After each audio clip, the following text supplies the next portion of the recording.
Apakah Anda pernah merasa bingung tentang apa yang benar dan apa yang salah? Apakah Anda pernah meragukan apakah tindakan Anda sesuai dengan nilai-nilai moral Anda? Apakah Anda pernah bertanya-tanya apa sebenarnya arti hidup yang baik? Jika jawaban Anda adalah ya, maka Anda tidak sendirian. Sejak zaman kuno, manusia telah mencoba mencari jawaban atas pertanyaan-pertanyaan ini melalui filsafat etika. Filsafat etika adalah cabang filsafat yang mempelajari asal-usul, prinsip-prinsip, dan konsekuensi dari tindakan moral. Dalam konten ini, kita akan membahas dua konsep utama dalam filsafat etika, yaitu kebenaran dan kebajikan. Kita akan melihat bagaimana para filsuf dari berbagai tradisi dan zaman berbeda memahami dan menerapkan konsep-konsep ini dalam pemikiran dan praktik mereka. Kita juga akan mencoba menghubungkan konsep-konsep ini dengan kehidupan kita sehari-hari dan tantangan-tantangan yang kita hadapi di dunia modern. Kebenaran, apa yang benar dan apa yang salah? Kebenaran adalah salah satu konsep paling mendasar dan penting dalam filsafat etika. Kebenaran berkaitan dengan kriteria atau standar yang digunakan untuk menilai apakah suatu tindakan, pernyataan, atau keyakinan adalah benar atau salah, baik atau buruk, benar atau salah. Namun, apa sebenarnya kebenaran itu? Bagaimana kita bisa mengetahui kebenaran?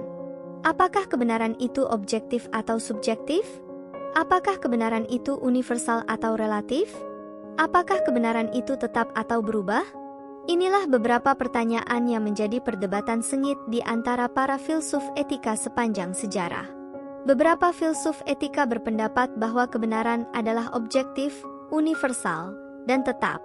Mereka percaya bahwa ada hukum-hukum moral yang berlaku bagi semua manusia, di semua tempat, dan di semua waktu.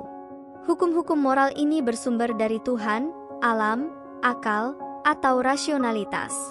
Contoh filsuf etika yang menganut pandangan ini adalah Plato, Aristoteles, Immanuel Kant, dan John Stuart Mill.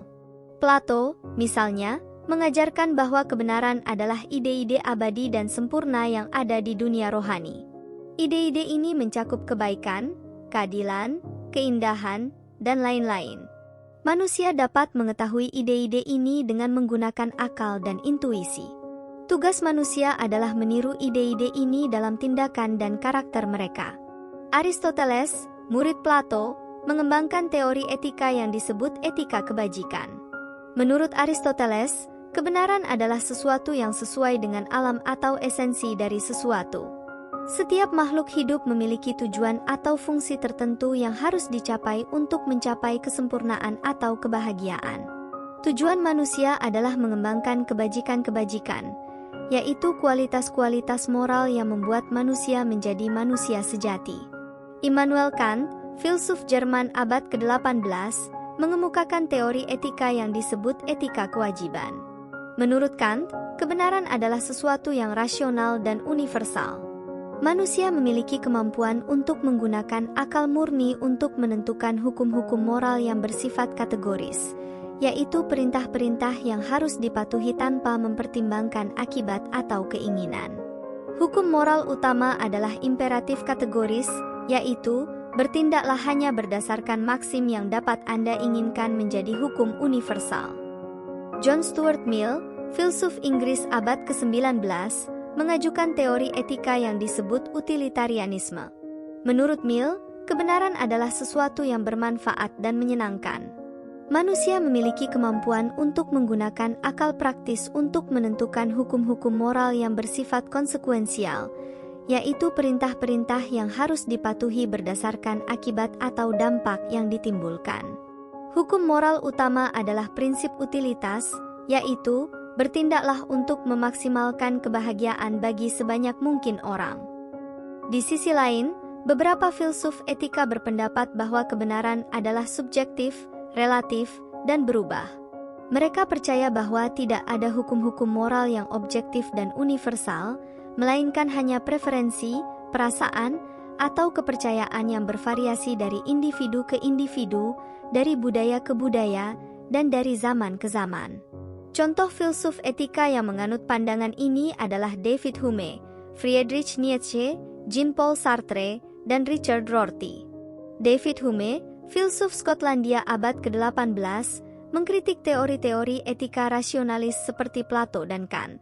Menurut Hume, kebenaran adalah sesuatu yang emosional dan sentimental. Manusia tidak memiliki kemampuan untuk menggunakan akal untuk menentukan hukum-hukum moral, melainkan hanya memiliki perasaan-perasaan yang memotivasi dan mengarahkan tindakan mereka. Perasaan-perasaan ini bersifat subjektif dan tidak dapat dibuktikan atau dibantah. Friedrich Nietzsche, filsuf Jerman abad ke-19, menolak teori-teori etika tradisional seperti Aristoteles dan Mill. Menurut Nietzsche, kebenaran adalah sesuatu yang kreatif dan dinamis. Manusia tidak memiliki tujuan atau fungsi yang tetap, melainkan harus menciptakan nilai-nilai mereka sendiri dengan mengikuti kehendak untuk berkuasa. Nilai-nilai ini bersifat relatif dan tidak dapat diukur atau dibandingkan. Jean-Paul Sartre, filsuf Prancis abad ke-20, mengembangkan teori etika yang disebut eksistensialisme. Menurut Sartre, kebenaran adalah sesuatu yang pribadi dan bebas. Manusia tidak memiliki esensi atau sifat yang ditentukan sebelumnya, melainkan harus menentukan diri mereka sendiri dengan membuat pilihan-pilihan yang bertanggung jawab. Pilihan-pilihan ini bersifat otonom dan tidak dapat dikontrol atau dipaksa. Richard Rorty, filsuf Amerika abad ke-20, mengusulkan teori etika yang disebut pragmatisme. Menurut Rorty, kebenaran adalah sesuatu yang kontekstual dan pragmatis. Manusia tidak memiliki akal atau rasionalitas yang universal, melainkan hanya memiliki bahasa dan praktik yang berbeda-beda. Bahasa dan praktik ini bersifat fleksibel dan dapat disesuaikan dengan kebutuhan dan situasi yang berubah-ubah. Kebajikan, apa yang baik dan apa yang buruk? Kebajikan adalah konsep lain yang sangat penting dalam filsafat etika. Kebajikan berkaitan dengan kualitas atau karakteristik yang dimiliki atau diusahakan oleh seseorang atau kelompok yang dianggap baik, mulia, atau terpuji. Namun, apa sebenarnya kebajikan itu? Bagaimana kita bisa mengetahui kebajikan? Apakah kebajikan itu sama atau berbeda untuk setiap orang atau kelompok? Apakah kebajikan itu bawaan atau dipelajari? Apakah kebajikan itu mudah atau sulit untuk dicapai? Inilah beberapa pertanyaan yang menjadi tantangan bagi para filsuf etika sepanjang sejarah. Beberapa filsuf etika berpendapat bahwa kebajikan adalah sama dan bawaan untuk semua manusia.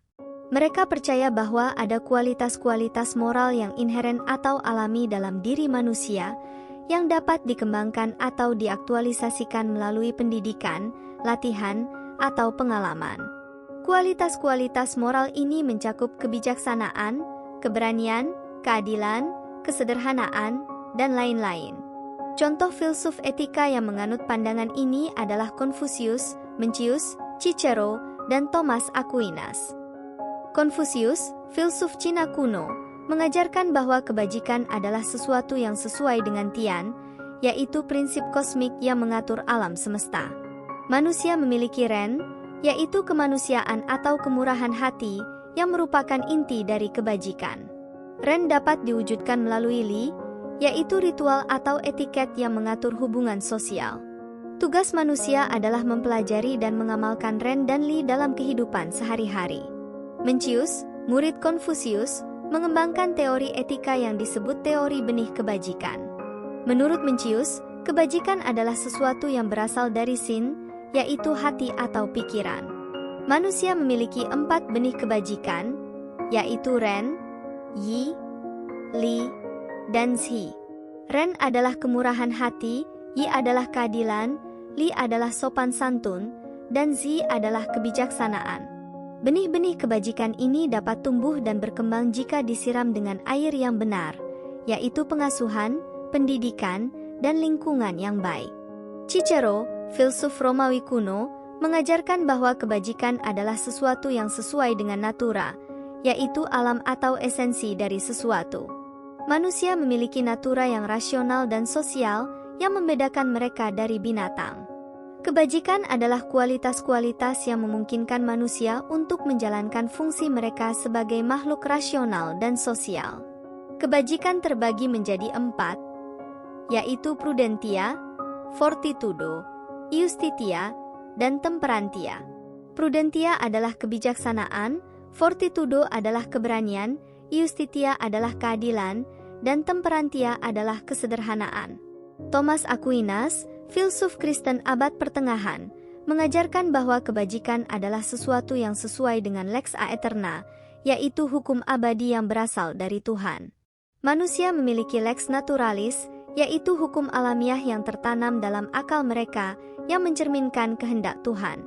Kebajikan adalah kualitas-kualitas yang membantu manusia untuk mengikuti hukum alamiah dan mencapai tujuan akhir mereka, yaitu visio beatifica, yaitu penglihatan bahagia akan wajah Tuhan. Kebajikan terbagi menjadi dua, yaitu kebajikan teologis dan kebajikan kardinal. Kebajikan teologis adalah fides, spes, dan caritas. Fides adalah iman, spes adalah harapan, dan caritas adalah kasih. Kebajikan kardinal adalah prudentia, fortitudo, iustitia, dan temperantia yang sama dengan Cicero. Di sisi lain, beberapa filsuf etika berpendapat bahwa kebajikan adalah berbeda dan dipelajari untuk setiap orang atau kelompok. Mereka percaya bahwa tidak ada kualitas-kualitas moral yang bawaan atau alami dalam diri manusia, melainkan hanya hasil dari pembiasaan, sosialisasi, atau adaptasi. Kualitas-kualitas moral ini dapat berubah-ubah tergantung pada konteks, keadaan, atau tujuan yang dihadapi. Contoh filsuf etika yang menganut pandangan ini adalah Sun Tzu, Machiavelli, Hobbes, dan Haidt. Sun Tzu, filsuf Cina kuno yang berseberangan dengan Mencius, mengajarkan bahwa kebajikan adalah sesuatu yang berasal dari Wen, yaitu budaya atau peradaban. Manusia memiliki Xing, yaitu sifat atau naluri, yang cenderung jahat dan egois. Kebajikan adalah kualitas-kualitas yang diperoleh melalui sue, yaitu belajar atau pendidikan. Belajar meliputi mempelajari dan mengikuti li, yaitu ritual atau etiket yang dibuat oleh bijak-bijak terdahulu, yang dapat mengubah sifat jahat manusia menjadi baik.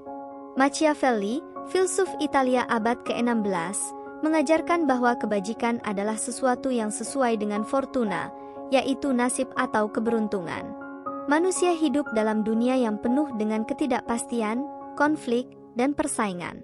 Kebajikan adalah kualitas-kualitas yang memungkinkan manusia untuk mengendalikan atau memanfaatkan fortuna, terutama dalam bidang politik. Kebajikan tidak harus selalu bersesuaian dengan moralitas tradisional, melainkan harus disesuaikan dengan situasi dan kepentingan yang ada. Kebajikan utama adalah virtu, yaitu kecerdasan, keberanian, kelihayan, dan ketegasan. Hobbes, filsuf Inggris abad ke-17, mengajarkan bahwa kebajikan adalah sesuatu yang sesuai dengan lex civilis, yaitu hukum sipil yang dibuat oleh manusia. Manusia memiliki alamiah, yaitu keadaan alami, yang cenderung kejam dan berbahaya. Kebajikan adalah kualitas-kualitas yang diperlukan untuk keluar dari alamiah dan masuk ke dalam sosietas, yaitu masyarakat sipil yang damai dan aman. Kebajikan ini didasarkan pada kontrak sosial, yaitu perjanjian antara manusia untuk menyerahkan sebagian hak dan kebebasan mereka kepada penguasa yang berkuasa, yang dapat menegakkan hukum sipil. Kebajikan utama adalah iustitia, yaitu kepatuhan terhadap hukum sipil. Haidt, psikolog Amerika abad ke-21, mengajarkan bahwa kebajikan adalah sesuatu yang sesuai dengan intuisi moral, yaitu perasaan atau emosi yang timbul secara spontan dan otomatis dalam diri manusia. Manusia memiliki 6 intuisi moral dasar, yaitu care, fairness, loyalty, authority, sanctity, dan liberty. Care adalah kepedulian atau simpati terhadap orang lain. Fairness adalah kesetaraan atau keseimbangan dalam hubungan. Loyalty adalah kesetiaan atau solidaritas terhadap kelompok. Authority adalah penghormatan atau ketaatan terhadap aturan. Sanctity adalah kekudusan atau kebersihan terhadap tubuh. Dan liberty adalah kebebasan atau oposisi terhadap penindasan. Kebajikan adalah kualitas-kualitas yang sesuai dengan intuisi moral yang dominan dalam suatu budaya atau kelompok. Kebajikan ini dapat berbeda-beda tergantung pada orientasi politik, agama, atau nilai-nilai yang dianut. Apa yang dapat kita pelajari dari filsafat etika? Dari penjelasan sebelumnya, kita dapat melihat bahwa filsafat etika adalah bidang yang sangat luas dan kompleks, yang mencakup berbagai konsep, teori, dan pandangan tentang kebenaran dan kebajikan. Tidak ada satu jawaban yang pasti atau benar untuk pertanyaan-pertanyaan etis yang kita hadapi dalam kehidupan kita. Namun, bukan berarti kita harus menyerah atau bersikap acuh tak acuh terhadap etika. Justru sebaliknya, kita harus terus belajar dan berpikir kritis tentang etika, dengan menghargai dan memahami keragaman dan perbedaan yang ada di antara kita.